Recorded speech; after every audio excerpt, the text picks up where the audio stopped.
సింహరాశి. శని భగవాన్ యొక్క అశుభ దృష్టి, కేతు యొక్క అశుభ దృష్టి, గురు యొక్క అశుభ దృష్టితో ఉన్నటువంటి రాశి ప్రజెంట్ గా సింహరాశి.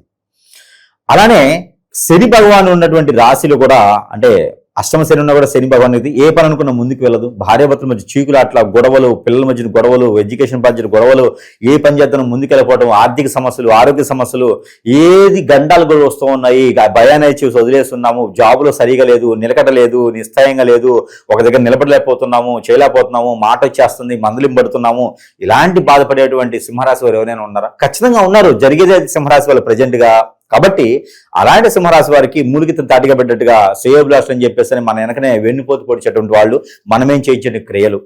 ఇక పెళ్ళి అవ్వలేదు అనుకునే సింహరాశి వారు పెళ్లి ఎంత పని చేసినా ముందుకు వెళ్ళట్లేదు, అసలు ఏ సంబంధం రావట్లేదు, నిలకడగా నిలబడలేకపోతున్నాను, నేను నా కాలం మీద నేను నిలబడాలి, ఇలాంటి కోరికలు ఉన్నవారు, ఇలాంటి గోల్స్కి రీచ్ అవ్వాలనుకున్న వారు ప్రతి ఒక్కరు కూడా మనకి వచ్చేటువంటి శ్రీరామ నవమి, ఈ శ్రీరామ నవమి రోజున చిన్న పరిహారం ఏమిటంటే కనుక, మీరు చేయవలసిన పరిహారం ఏంటంటే, మీరు ఈ యొక్క చక్కెర పొంగల్ చేయండి, పాల తాలికలు చేయండి.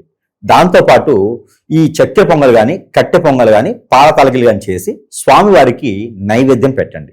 ఆ నైవేద్యానికి మీకు నచ్చినట్టు ఎంతో మందికి వారికి ప్రసాద రూపంగా సమర్పించండి. దానితో మీకున్న సమస్య శని భగవాన్ అశుభ దృష్టి, కేతు యొక్క అశుభ దృష్టి కొంతమేర తగ్గుతుంది, మీకు ఉపశమనం లభ్యపడుతుంది, గండాలు కూడా తప్పుతూ ఉంటాయి. దీంతో పాటు లేదు గురువు గారు, నా సమస్య చాలా పెద్దగా ఉంది, నాకు అర్థమవుతుంది, నా వల్ల కావట్లేదు, చిన్న చిన్న పరిహారాలతో పోవట్లేదు అనుకుంటే సంప్రదించండి. మీ సమస్యకి పరిష్కారం ఎందుకు దొరకదో చూద్దాం. సంప్రదిస్తే మీ సమస్యకి పరిష్కారం అనేది చిటికలో పోయేలాగైతే ప్లాన్ చేయొచ్చు.